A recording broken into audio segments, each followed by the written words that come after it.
Y'all know what it is. Y'all know what it is. It's funny biz time. Ooh, ooh, ooh. It's funny biz time. Ooh, ooh, ooh. One day I'm gonna get Larry to do it. He's not gonna do it though. And Carl is not here today to bop along with me. That's a damn shame. Welcome to Funny Bits Podcast, y'all. I'm your host, LaTice.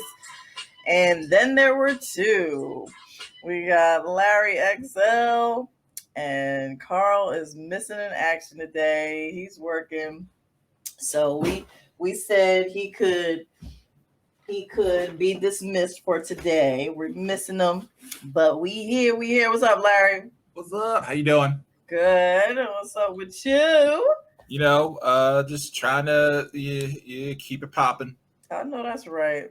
I'm excited because we have your friend Allison Dore with us today. Yep. And she started what was Howl and Roar Records. Howl and Roar Records, which I am super excited to hear more about because I know it's basically female driven.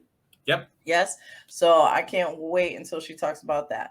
So but let's get this show started. So we got into a conversation online, I guess, a couple days ago, and you posed a question to me, asking me, why do women vandalize the dude's property that they're in a relationship with? Was that the question? So, yeah, because I was out driving for Lyft and everything, and Yeah. I picked up this one passenger. She was going it was a long drive. She was going from like South Philly up to wherever. Yeah. But she got in the car, she immediately got on the phone and she was like, calling her friend saying, I showed up at his job and his windows. She was trying to bust out his windows, but with a brick or something. But he had some really strong windows.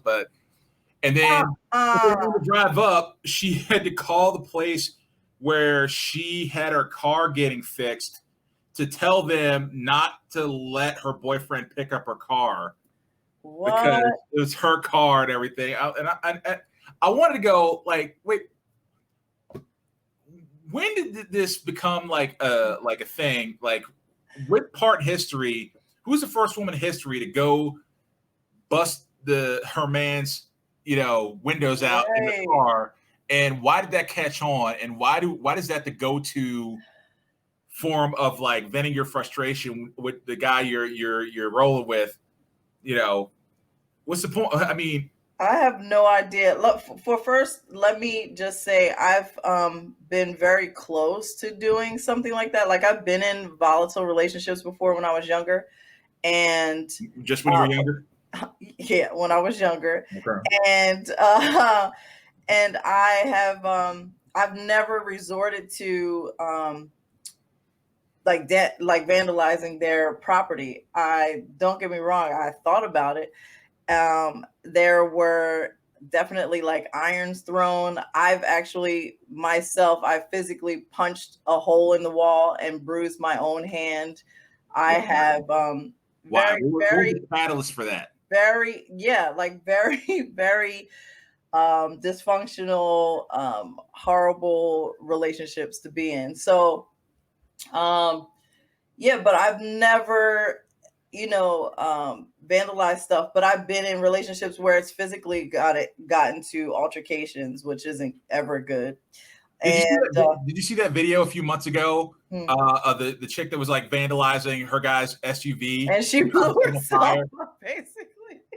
And she didn't realize the concept of thermodynamics and tried to reach in and light the gasoline, and it blew up and threw her into the car next to it and burned her face.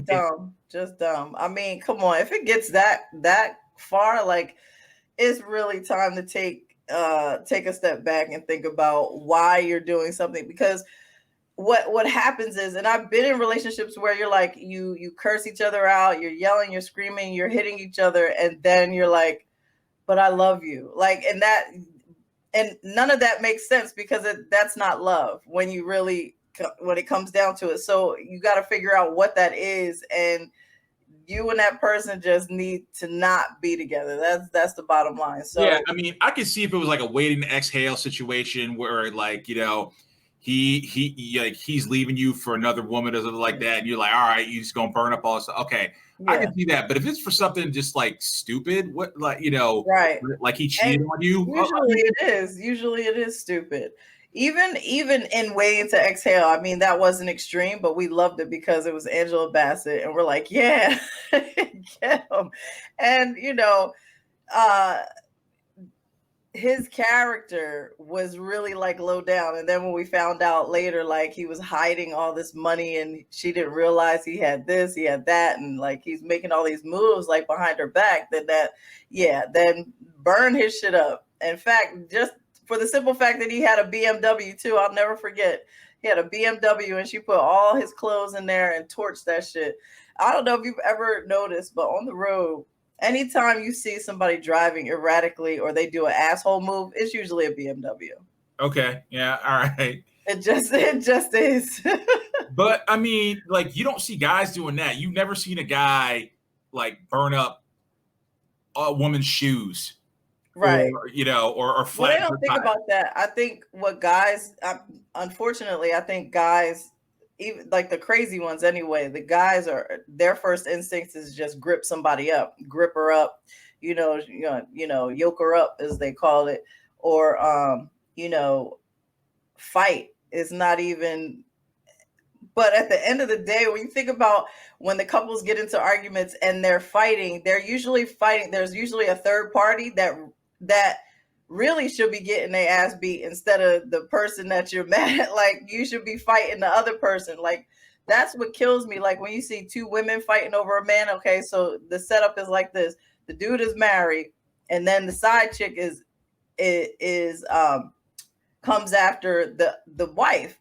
But really, y'all should be beating him up. Like, what are you doing? No, but not. What if the other chick had no contact with him before, and she's trying to push up on him, and the other one's just marking her territory? I could see that. Right. But it's still all ridiculous because when at the end of the day, you're like, okay, your anger is misdirected, completely misdirected. Like it doesn't work. It just does not work for me. I don't. But when you're in the middle of something, first of all, the saying blind rage. That is a real thing because people like black out. They just have blind rage. They don't even see what's happening in front of them. They don't have time to think rationally, and There's no such thing as blind rage because I guarantee you, if he's cheating on you and the woman that he's cheating on you with is like twice your size, like in height. Yeah, like there's not enough blind rage to make you realize, you know what? Maybe I shouldn't. I'm gonna get my ass whooped. Trust me. Gigantor over there. Listen, if you're mad enough, it doesn't matter how big somebody is. You can pick up something. So they're gonna be knocked down somehow. You're gonna grab a chair. You're gonna grab whatever's close to you. Grab a lamp. Knock that bitch out. But part of you is if I don't knock her out with this first hit from this lamp, I'm getting beat down. Yeah. So let me ask you this: as we're talking about relationships, have you ever been in a relationship where it's gotten to the point where you're like, I feel like I'm getting too angry, or you've ever snapped on somebody? No. Like okay. I will remove myself from the situation before I let anger take over. That's good. You're like 1% of the population. Because a lot of people just don't know how to walk away. And you know what it reminds me of every time I hear that Rihanna song and Eminem, it's so true. It's like nobody ever just knows how to just stop, and everything just keeps going, and nobody wants to take accountability at the end of the day. So all right, so let's bring our amazing guest in here, Allison Dore. Like, I'm super excited. I want to talk to her about comedy and a whole bunch of things, especially now that the pandemic is here. But let's bring Allison into the studio. Hello. Yes. How are you? Hey. How you doing? Good. How are you? So nice to meet you. Larry has spoke very highly of you. I love Larry, and As we all do. and it's so nice to meet you as well. Thank you. Me guys. Welcome to Funny Bits Podcast. So we do this every Friday Eve. Thank you. And we love having people on that actually have something to talk about. Like we could talk for hours, but we like to actually bring other people in to see what they're thinking and their opinions are. So thank you. Now, am I right? Are you in Canada right now? Yes, I'm in Toronto. Toronto. Awesome. Now, were you born? You're born and raised there, or what's the born and raised in Ottawa, which is the capital of Canada, about 5 hours away from Toronto. And then I've lived in Toronto probably for about 15 years. Okay.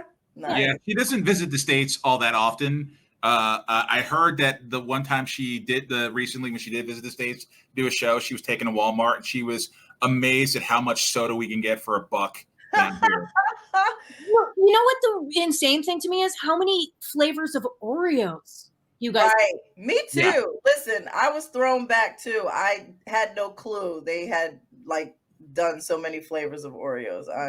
Yeah, you guys have more flavors of everything. It's ridiculous. Welcome to America. Yeah. Where you can just keep on getting fat.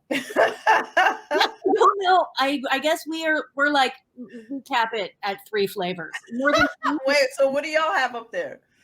Oreo wise, I swear to God, we just have regular double stuff and sometimes mint. Like we don't. Oh, okay. We do limited edition, so sometimes there'll be birthday cake or whatever. Okay. But overall, most of the time, you're only guaranteed to get regular Oreos. Which I don't care for. I've never really cared for. And when as a kid, being around the Oreo, I would just eat I'd lick the icing out and then throw the cookies out. But then when they came up with the golden ones, I was like, perfect. That's my speed. So we have the golden ones. We have red velvet. We have the chocolate mint that you mentioned, right? What else? We do have the birthday cake. What else, Larry? We have red velvet. We got pumpkin spice now. Pumpkin spice, of course. If you go with the golden, you can get orange cream or lemon cream. It's just there is lemon. But orange sickle, I could get with that. But still, it has the Oreo. It has the chocolate cookie, so I'm not down with that. Okay. No, but yeah, you're right, Allison. It's ridiculous. It's abundance everywhere. It's overkill, if you ask me. But the reason we invited you on is to talk about your label, Howl and Roar, and how old's the label now? It's about 2 years now? Yes, we just turned 2 in September. Yeah. Yay, happy birthday. And for those who don't know, Howl and Roar started out as a label just for the express purpose of putting out releases for female comics, and now has basically branched out into just basically female and LGBTQ comedians. And it's a Canadian label. And how many releases have you put out so far? Oh my God, way too many. Okay. That's good. The way we just... And most of the time when I say we, it's like me and my dog Chili. But so the way we describe it is we're female centric. So 70% of our focus is on women in the industry. And then in the remaining 30%, we give priority to men of color and or in the LGBTQ plus. Yes. No one's excluded, which is a caveat I basically wrote into it so that if my brother ever wants to release an album, he has to do it with me. But other than that, it's basically largely no straight white men. And because every other label is for them, you know what I mean? Hello. So we have 2 albums coming out this month, and that will bring us up to 20 releases. Fantastic. Congratulations. Thank you. That's awesome. Well, I know exactly where I'm going to go when I decide to put out my official album then. Thank you kindly. Yeah. I recorded one. knowing how fragile the male ego is, did you get any type of like, snide comments when you told people you were that you were launching a label and what the focus was? Do you know what's fun, Larry, is that I've been in the industry for a really long time. Mm-hmm. And my brother, John Dore, is, and even he's always been a much more successful comedian than I was. But he is also very well respected. And so no one says anything to my face. Mm-hmm. I've graduated to the point where people are afraid to say things to my face. And so the whispers go behind my back. Right. And sure, there's some people that are not as impressed. And that's, hey, That's fine. I thrive on that, baby. Yeah, exactly. I would say that's even better. And even if they were bold enough to say something, it looks to me as though you would definitely be able to check them right away. I mean, and the thing is like, again, everywhere else prioritizes you. And so I'm not saying I will never work with you and how dare you, but what I'm saying is, yeah, the priority is going to the people that aren't getting it. Exactly. Yeah, so I have no problem if they would like to talk to me directly about it. Yeah, let's talk about it, and let's talk about why you don't need me. That's the thing. Right. They don't need me, and so they're fine, man. You're you're fine. So let's talk about the industry and what you've seen over now, comparing to pre-COVID and now that we're smack dab in the middle of this pandemic. How have you been, if any, have you been hit at all by the pandemic? So not yet. Okay. And so, because first of all, in a way, the pandemic helped me out a little bit, because we have been going at such a rate that I had so much audio. And had we continued with all the shows that we had scheduled, like right now, I wouldn't even have time to talk to you because I'd be crying or working, Right. or crying or working. And so it actually we are just catching up now. Okay. To all the audio that we had. Plus we acquired a couple of audio, because sometimes people record their own album and then decide like, I don't want to deal with putting it out, and then they come to me. That's exactly what's going to be my scenario, by the way. I want to add more. Like, I have some recorded, and now I'm like, even as I was recording, I was like, I have material that was already new, and now I'm like, I think I want to merge it together. I'll figure it out, but I definitely am going to need you. And that's it's kind of expanded from what my initial idea was, because these situations come up where people have stuff. It also that way, because there's a lot of people in the States that I would like to work with. And sometimes, I mean, obviously not right now, but like in the past, I did go down to record one album. It's not always going to be possible though. And so it's like, yes, working out, okay, I'll pay someone down there to record it, and then we'll get whatever. Anyway. So in terms of the record label, like, and because we're kind of working off royalties and stuff like that, so far the pandemic hasn't really affected us.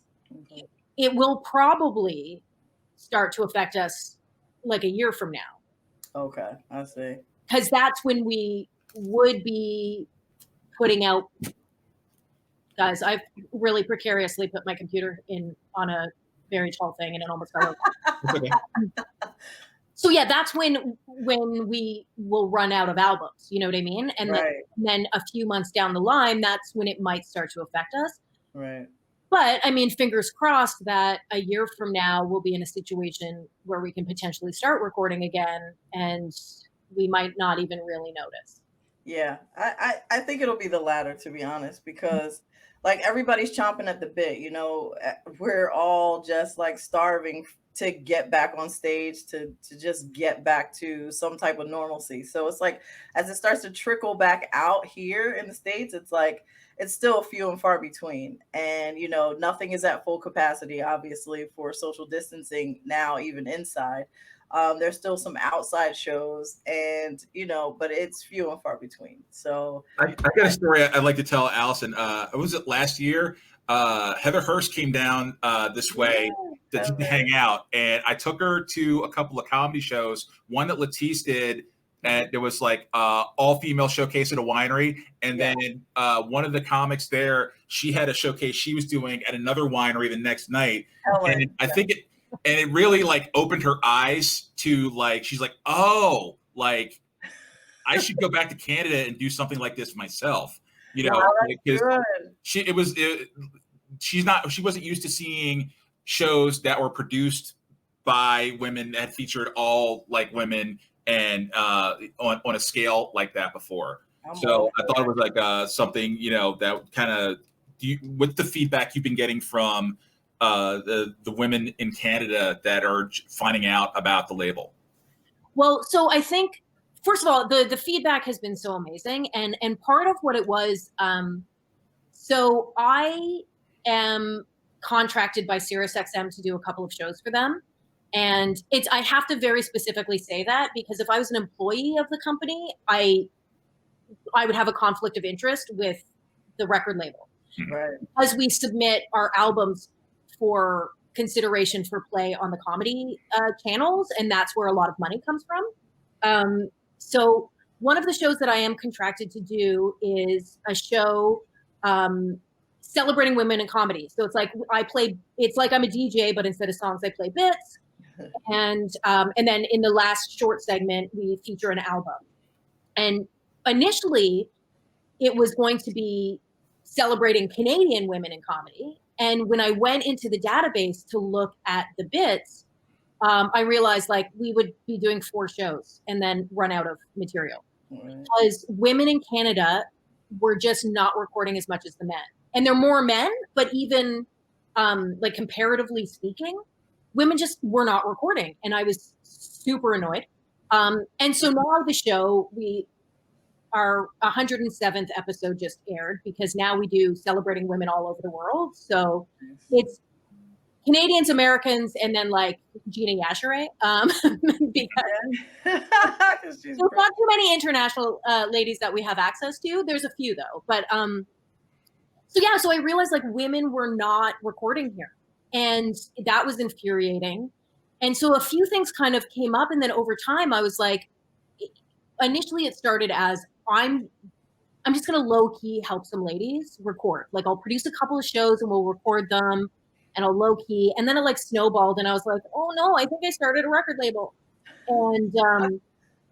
But since then, like it has been really gratifying, like the number of women that have been like, thank you, because I think especially here, and the Canadian scene is quite different from the American scene in a lot of ways. And I think we are quite tight knit. And one of the things is that I think women constantly feel, and I know this is all over the world, but we extra feel like we constantly have to prove ourselves. And so I think a lot of women never feel like they're good enough to record, or that they're right, or they have like it's too big a brag or something if they record something.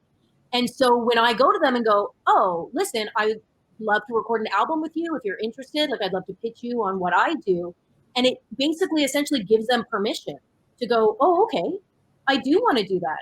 Okay, great, I want to do that for you. Like so that getting around that mentality has been really interesting. But like in terms of the Heather thing, she's also from Ottawa, which is an even smaller community. And one thing that like Americans don't get about the Canadian scene is that it's very divisive. There's one major chain across the country, and their attitude is, if you work for us, you don't work for anybody else. So there's not a lot of autonomy. Also, Americans are given preferential treatment over Canadians. What? You guys can pay, I don't know how much you pay for the visa to cross the border, but it's super cheap for you guys to come into Canada, do a weekend, and go home. But if a Canadian comic wants to do a weekend at the club in the States make us full on emigrate. You got to get a green card. You got to $10,000 and you got to move there. What? And, yeah, we can't just pop down and Are do. you serious? Yeah, I was talking to Kyle Brownrigg about that. He goes, "Yeah, I would like to come down to the States, but I don't have like the $5,000 to $10,000 to pay to get a visa to come do some shows." Yeah, it's you literally, if you're Canadian, you want to come down here, you have to buy this expensive ass work permit in order to come down and perform here. And if you just like come down and say, "Oh, I'm coming to do a vacation," and they find out you're performing down here, they will bar you from the country. All right. Now, like I feel for the comics, but then again, Canadian comics will never go bankrupt fighting a case of pink eye. Very true. No, that's very true. With oh my gosh, I had no idea. Yeah. Like, I mean, it's so easy for us. We just get our passport and we're like, "Hey, here we go." Well, I was hosting a panel at a comedy festival, and it was mostly American comics. And one of them, and she's quite well known, and she kind of made a joke about how, well, you know, you guys come down to LA and steal all our writing jobs. And it was fair because there are a lot of Canadians that do emigrate, end up in LA, and end up writing for shows. But I had to stop her and go, "But do you know why?" And she was like, "Oh, no." And I'm like, because you're like, if we're going to use the term stealing, and I don't love it, but it's like, you guys can just come and steal our jobs here and then leave again. Oh, wow. Right? And our clubs would rather have you as an American than one of us.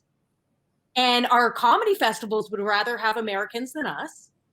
And oh, wow. So, I had no idea it was like that. It's, you know what, like it's a real fight here. And so, you know, there's not a lot of, like in Toronto, it's different because the community is bigger here. And so the main chain that's in Canada can't get away with trying to rule your career as much as they do in the smaller places.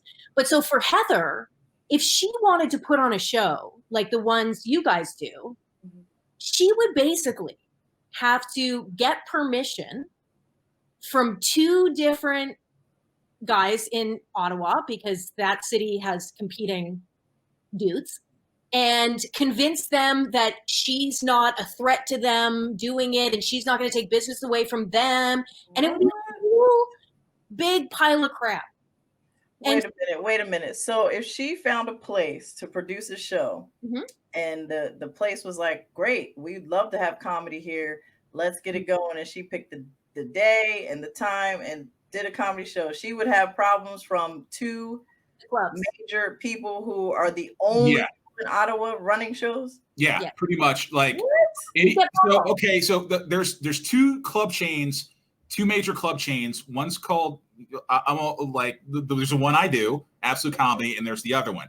Now, if you live in Ottawa and you want to do a show anywhere in the city, you pretty much, it's kind of like The Godfather. You got to get the club that messes with you. You got to get their blessing to do the show, or else there's going to be some blowback, because in their mind, you know, you're taking away from their show, because all those clubs have shows every night of the week. Yeah. Wow. Yeah. Well, and so, you know, that's really funny, because let's talk about that's like our guy at the Comedy Works, when somebody might be booked at the other one. And remember how they used to say, "Oh, well, if you're doing a weekend here, you can't do a weekend, you know, next week for another 6 months." I'm like, you're not even that close to each other. We're talking about Bristol and then like Northeast Philly or something crazy like that. And that's wild. Yeah, that is wild. And so it's kind of, there's only really like Toronto and Vancouver where it doesn't work, because there's too many of us, there's too many shows, and so you can get away with producing your own stuff here. But for a comic who's not in this city, who lives somewhere else, they have a whole different view. And it was like, I started in Ottawa, and my view was like, this runs my life, and and then you move to Toronto and everyone goes, no one cares about it. Well, wait, so that's why it's so divisive, because you're all fighting to work at the 2 clubs that exist in Ottawa. essentially, right? Oh, so one of them has a few clubs, and then one is a national chain. And so Okay. anyone who is signed to the national chain, they are more limited, right? Because again, if they do anything to make that chain mad, they're losing potentially cross-country work. And in Canada, you can barely eke out a living if you're doing the whole country, right? Mhm. And so it's a bit of a stranglehold because nobody wants to challenge that, right? Which is understandable. But it is interesting that there is this whole independent community that has built up over the years Mhm. that is sort of doing their own thing and making their own way. And I think it'll be interesting to see what happens going forward. But it's always hilarious the first time an American comic comes to Canada or finds out about this because they're like, wait, what? Right. I'm like, wait a minute, like that's crazy to me. Yeah, and Um, here's another thing, LaTice, that you probably don't know about Canada. You can get away with way more cerebral stuff, material wise, in Canada than you can in the States because, yeah, I like, believe you that. can because Canadian audiences, first of all, for the most part, they're way more intelligent, especially in the cities, than your average American audience, and they're way more patient. They're not like waiting for you to beat them about the head with punchlines Right. every 10 seconds. I love that. Yeah. Well, once, we were planning to come, Larry was planning to take me up there. And then, of course, all of that got squashed. So I cannot wait until we can, open the world back up essentially and come up there because I love to see the scene up there, like firsthand.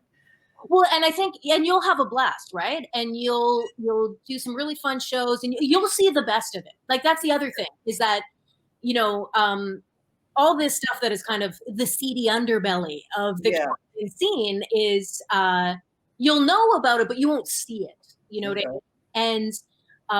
And like yeah, there's great shows, there's great audiences. It's just I think for Canadians, there's a lot of frustrations and there's a lot of we're taught to compete against each other in a really vicious way, right? And so part of what I wanted to do with Howl and Roar was be like, I can't change the institutional structure of the comedy industry in Canada.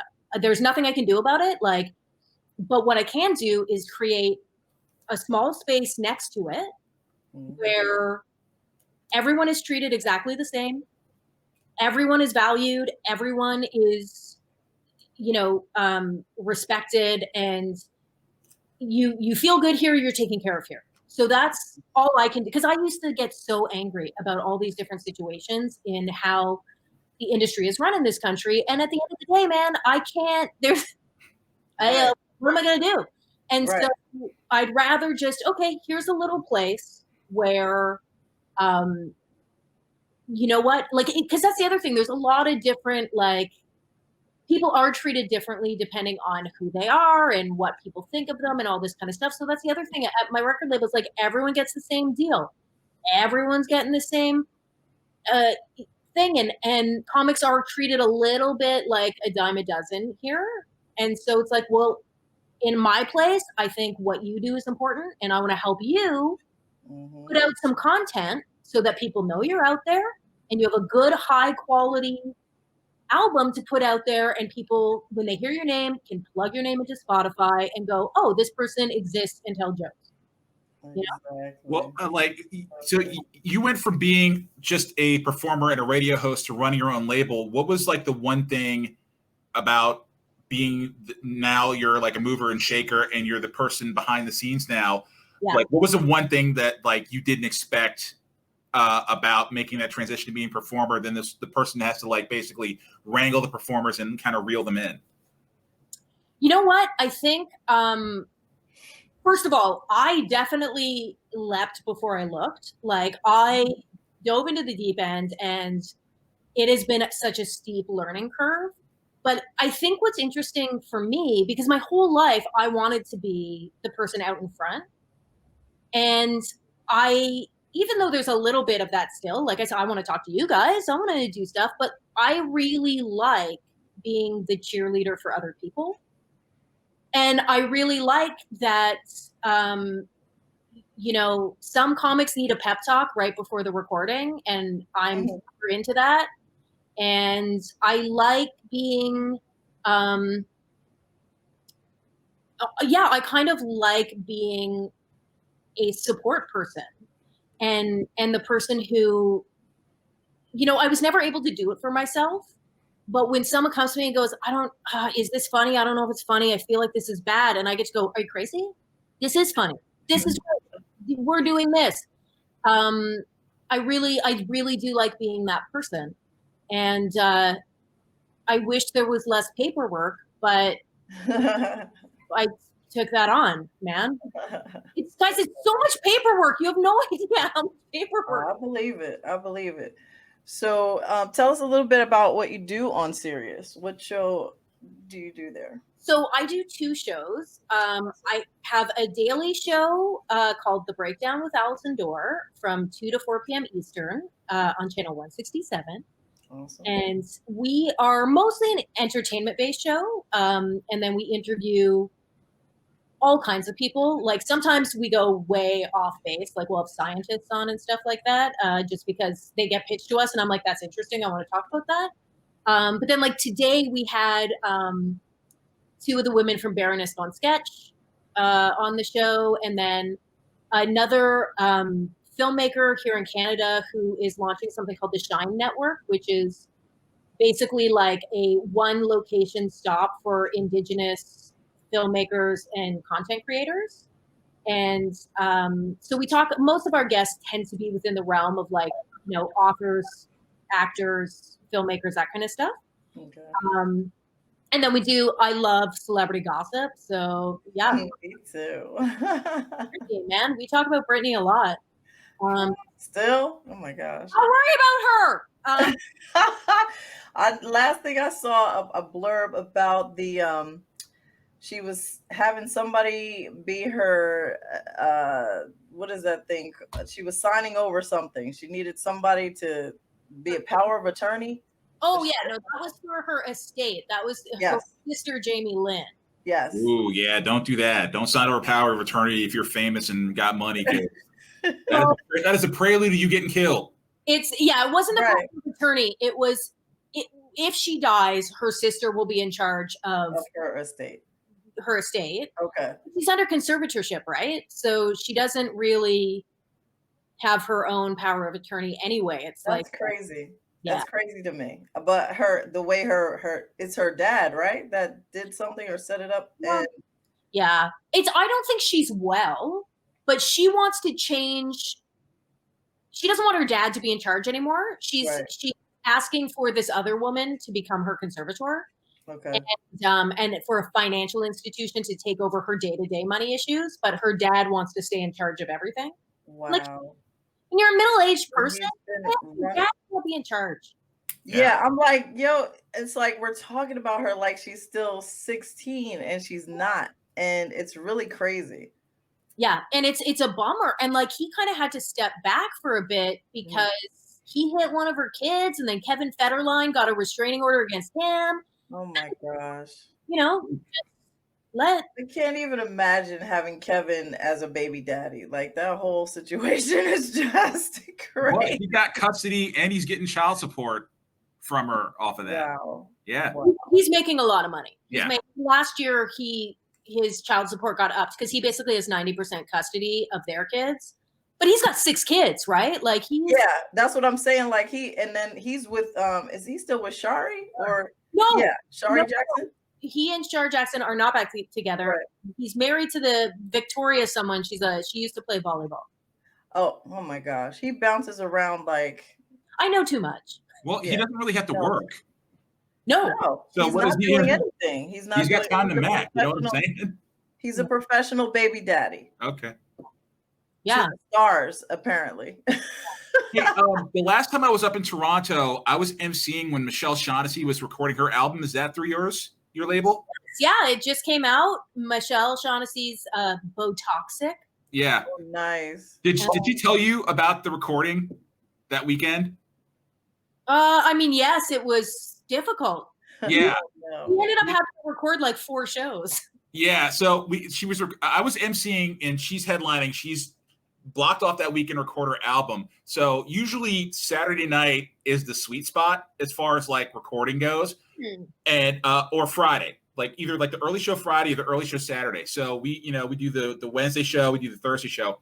Friday, none of the shows worked because the audience was just super drunk and rowdy and just stepping on our punchlines and interrupting your jokes. So we're like, all right, fine, we'll do it Saturday. Saturday, we're doing 2 shows. And the early show is the sold out show, and the late show, it's kind of soft as far as like attendance goes. So we're really banking on the early show.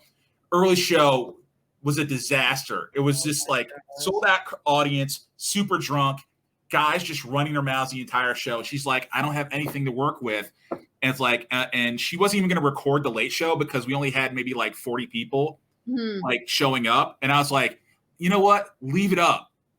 I got a feeling this might be the good show. And I went up to MC and I was like, yeah, this is the good show. They were well behaved. They were paying attention. And I think that ended up being the one that made the tape. We actually recorded the Sunday show too. And so it's late show Saturday and Sunday. Okay. That makes the album, which is weird.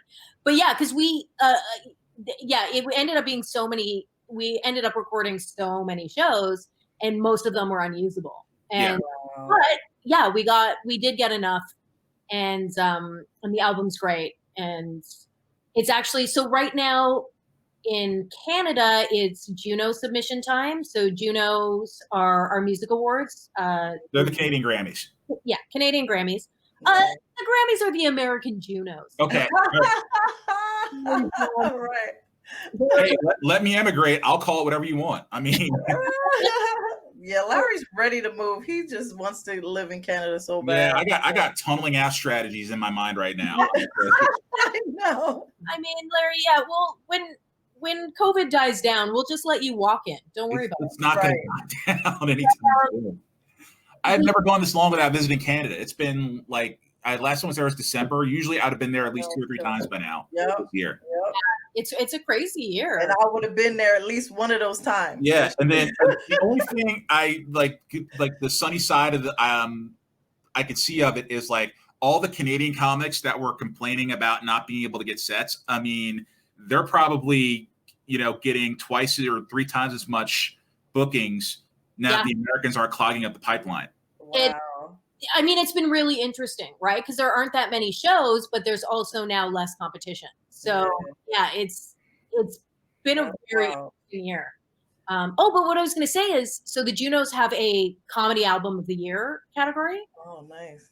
And so literally my whole life for the next 2 weeks is filling out 4-page submission forms. Wow. For each of your people. So I have 14 eligible albums. Yay, that's good. And so I'll just submit everybody. Yes. Whatever, you're going. Fantastic. So this is what I mean when I say paperwork. Like, I honestly, it's such a tedious process, and I'm like, ugh, what did I do so many? One of my things is trying to help as many people as I possibly can, right? And so we really nailed it this year. Well, so if one of your artists win a Juno award, do you get like a plaque, made of maple syrup or something you put up on the wall, saying X amount of like copies sold, or like you get something you put on the wall to say like Juno award winning label Howl and Roar? I'm sure I can order, like, they get the actual award, but I'm sure they will sell me another one. You know what I mean? Okay. I'm sure you can buy an extra award or whatever. Right. I don't know, Larry. What does the Juno look like? Is it like is it a phonograph or? I can't remember. No, you don't even know what the award looks like. It definitely doesn't look anything like the Grammy. I feel like it's glass, maybe. I don't remember. It's like a platinum hockey stick or something. Just. You know what? This is embarrassing. Like, I have to look that up. I remember what a Canadian Screen Award looks like, but I don't remember what the Juno looks like. Okay. So they really make you feel like, so you got to start from scratch for every submission. You can't just like rubber stamp it or copy and paste. That's what everyone says, but you have to put in stuff like you have to put in every social media handle for the comic. So that's different for every person. And so there's a few things you can copy and paste, but a lot of it is, you know, their name, their handles, their information. And so it's different for every form. And then you've got to kind of write about their bio. You can't copy. Imagine I copy and pasted their bios. Like there was just all one person's. That would be hilarious. Yeah, and then you got to upload the files, and then you've got to upload album credits for their album, so it's different for everybody. And then you got to pictures, and you got to. So there's not really a lot of stuff that you can copy and paste. Right. But it's also like it's one of those things where I know comedians, and half of them wouldn't submit if I didn't do it for them. So it's like, listen, you don't know. It's so subjective. It's a jury that listens to all these submissions and makes the choices.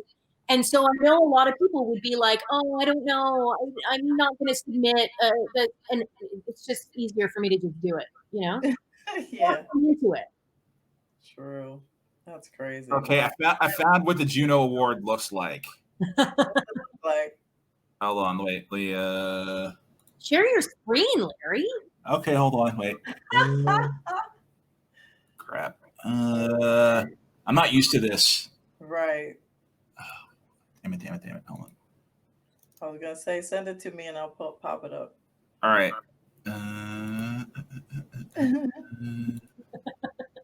So funny.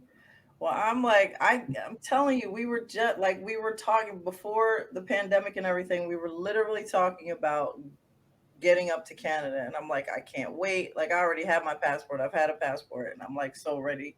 And I'm just like, yeah. And then the pandemic hit, and I'm like, what the? I know, it's really. I mean, this year is. So that's what the Juno looks like. Oh my God! You know what? It That's kind nice. of also looks like a Canadian Screen Award. I wonder if we're like, Wow. you know, creating a cohesive brand in Canada. All our awards are starting to look the same. Right. Yeah, no, this year has been a complete madness, right? And I feel bad, like over the summer, because there are some shows happening indoors, like social distanced and plexiglass in clubs and stuff like that, and outdoor shows. And a lot of people have come to me in the last couple of months and been like, well, there's shows, so can we record my album? Yeah. Well, my question is this, like, so we're so like caught up in our own psychotic megalomania thing down here. Is there anything similar going on up there? Is like, you know, like, is there like a member of the Ford family just running around, like, just like throwing out like crazy ass, like ill-advised advice? Or is, you know, because basically you got Trudeau, which from the last time I checked, most people like him, you know, except for like a few, you know, kind of like right wingers. But, you know, do you have anything to compare with the insanity that's going on down here? We do have Moms Against Masks, and yeah, it's this organization, and like, and there seems to be a dude who is in charge of it, but they have been doing protests and stuff about how masks, you know, violate our freedom. Which serious? Wow. But it's a quite small, right? And it's the majority of people, certainly in Toronto anyway, like masks are not a big issue. Okay. We're all kind of doing our thing, and like, yeah, you just put on your mask before you go in the store, like whatever, right? Yeah. So we have some of the same stuff, but on a much smaller scale. We don't have any politicians that are openly like, don't wear masks. COVID is done. Like, all politically speaking, I think. And listen, the one exception is possibly Alberta, but I'm not entirely sure what's going on with them. But for the most part, it seems like all the politicians are like, yeah, wear a mask, wash your hands, all that kind of stuff. Yeah. So we've got little bits of things here and there, but yeah, mostly we're looking at you guys and going like, please don't look at us. Well, Yes. the majority, I think, of Canadians are just like, oh my God, poor Americans. Like, what are you guys to do? And your guy is. Listen, don't put him on me. He ain't my guy. No, that's a fair point. That's a fair point. Yeah. The Yeah, bye. 4 or 5 people so yeah, like listen, Justin Trudeau is not as universally loved anymore because he has fucked up a few things and he's lied about some stuff. So he's kind of, but he also, I think at right now, like for most people, they're like, he's the lesser, like better the devil, you know? Right. I'm sure. And so he'll probably be fine for a while. And so yeah, overall, like right now in Toronto, our numbers are going up. And so yeah, really? yeah, we've kind of gone up to like we only I think in Ontario we have about 500 new cases a day for the past few days. And for us that's a big number. That is a big number. And then so there's a couple of places, Quebec, Ontario we're kind of hotspots right now for Canada. And so we'll probably start seeing like Ford is doing his best to keep everything open. They just were like, we have to get a little more serious. So we're going to close the strip clubs. And bars last call is at 11. Okay. That'll do it. I know. That'll do it. Like Canadians love to drink. Yeah. I like to drink too, but it's like, okay, so at 9, COVID, not contagious. Right, COVID doesn't. 7 p.m. it's contagious. Shut it down. Yeah. Okay. Oh gosh, that's hilarious. You gotta close the bars before COVID wakes up. Right. I mean, we don't necessarily like. I think overall, because as a populace and as a government, we're kind of mostly on the same page of like, wear masks, wash your hands. We're doing a little bit better than you guys in terms of just like the spread and again, just so many politicians being like, do whatever you want. But also have leadership that is so like, but money, right? Right. Money first. And so we're not, Oh, that's the other big thing. Canadians got way more money to stay home than Americans did from the government. But we are more like that, yeah. right? Yeah.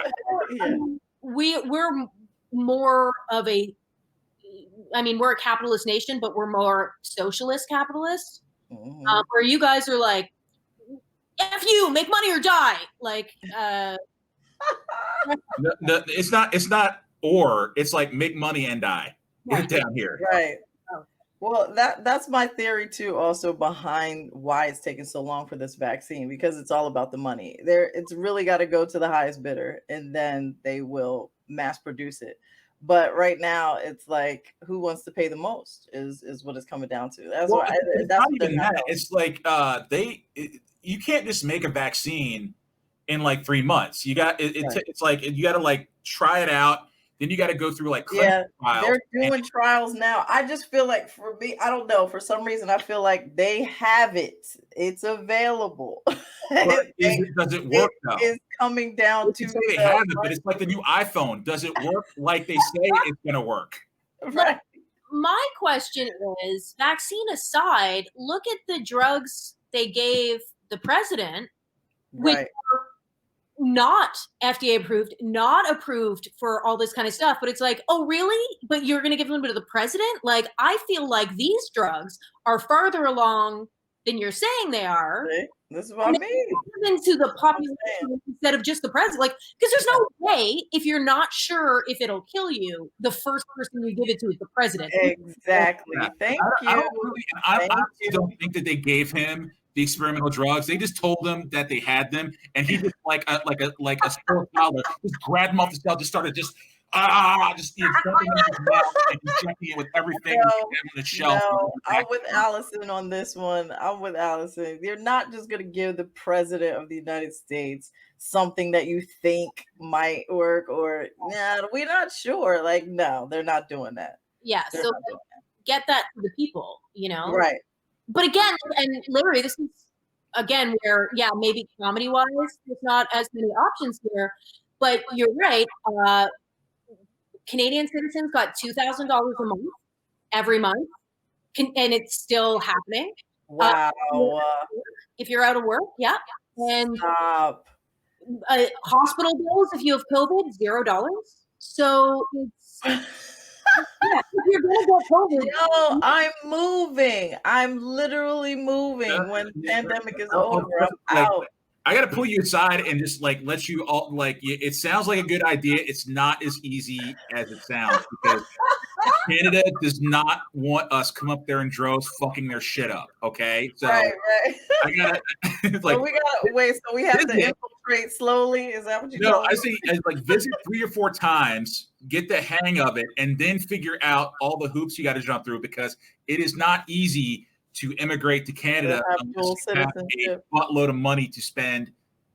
LaTice, marry someone. Just come up 3 or 4 times, find someone. Hey, that's it.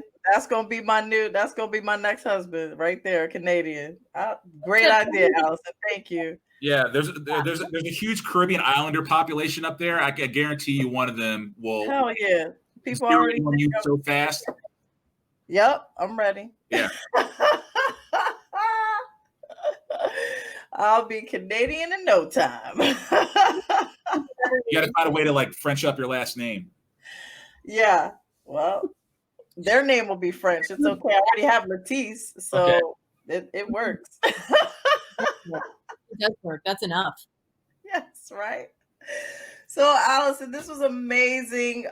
Thank you again for coming on to our little show. We appreciate it. So I'm definitely going to be stalking you. We're following each other on social media now, so that's amazing. I have your Twitter handle up. Is there anything else you want to promote? You know what I just realized? Tomorrow, Friday the 9th, is we have an album coming out. Rebecca Kohler's sophomore album. I love saying that. Her sophomore album, it is called Guilty and Disgusting. Nice. And it will be available everywhere you stream and download. Yeah. And so check it out. Her last album, her first album, which she put out before Howl and Roar existed, was nominated for a Juno for Best Comedy Album. Wait, I'll say who this is again because I missed the name. Rebecca Kohler. Got you. She's very funny. She's very funny. She's one of those comics that went to LA and stole all the writing jobs. She's written for Schitt's Creek and Working Moms and what was that? One of the Wayans Brothers shows. It was anyway, whatever. I can't remember what it's called. And she's one of my favorite people to listen to. Well, you named 2 shows that I absolutely loved watching and still love watching. I will watch Schitt's Creek over and over again. It doesn't matter. So I believe you. She's funny. I'm definitely going to get that. I'm going to check that album out for sure. Yeah. Definitely.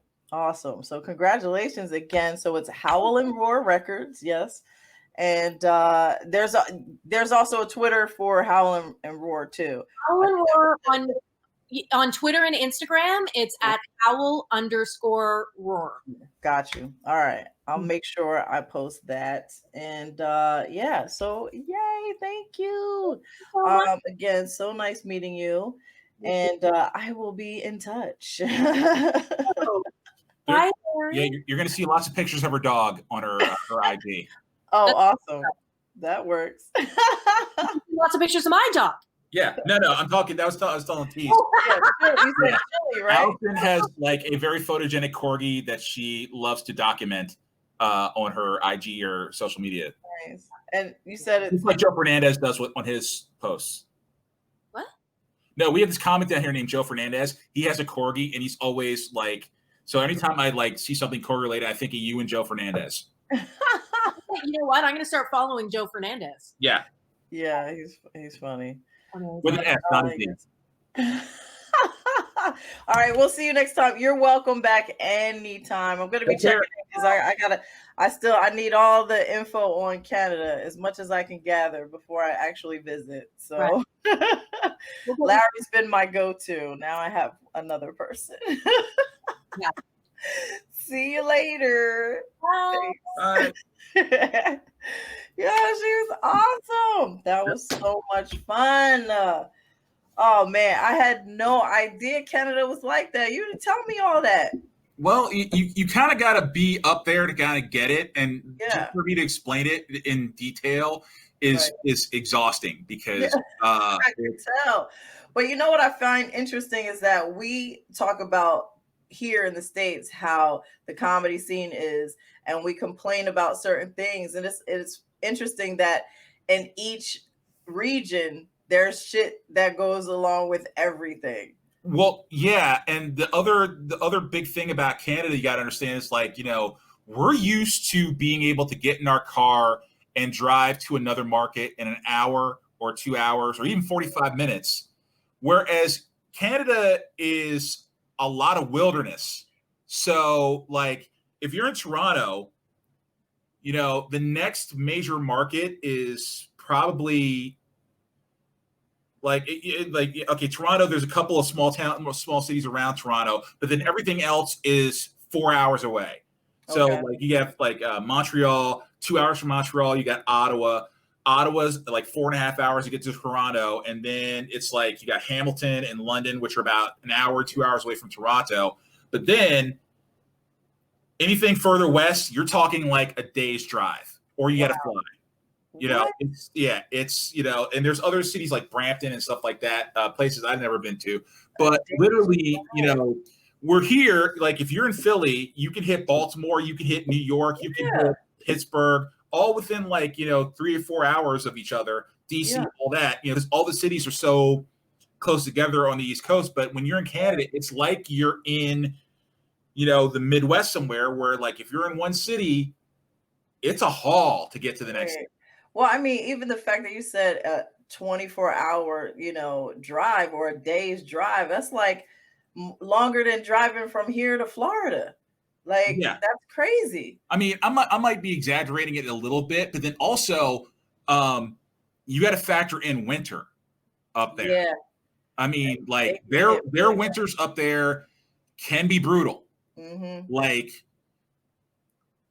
seriously brutal. Like there's certain stretches of like Calgary and Alberta where you get on the Trans-Canadian Highway and there are signs that are like, get gas now or you're going to die. Because that literally it's like if you don't get gas now, you're going to run out of gas and you're going to freeze to death because you're talking about it's like 400 miles to the next gas station. Wow. And it might be closed for the winter. By the time you get there. That's crazy. Yeah. Oh, that's a whole nother situation up there. No. Yeah. Oh my gosh. All right. Well, it was amazing talking with Allison Dore. I'm so glad she could come on. Thank you for asking her to be a guest. Appreciate it. I'm going to end with the message of the week. Which I like. I talk about this a lot, but I saw it on Twitter and I said, why not? I might as well read it. So it says, when the focus is on lack, it continues. When the focus is on blessings, they continue. Plain and simple. Message of the week. Take that with you. Super hyped. Another great show. This was Funny Bits. And we out of here. I wish Carl was here. He would dance with me.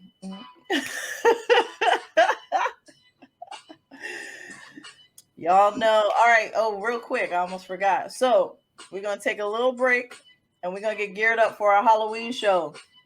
So, which will be October 29th, the day actually before Halloween. We're going to have a Halloween special and we have special guest Jason Pollock for the show. He's no stranger to Funny Bits. He loves Halloween and we love having him on for Halloween. So we're going to bring him back. Larry, I think we should dress up. What do you think? I'll think about it. Yeah. That means a no. I gotta find a big and tall costume store. That's true. Yeah. Well, we're going to come back with a special Halloween edition and I cannot wait. All right. Peace, y'all. Bye.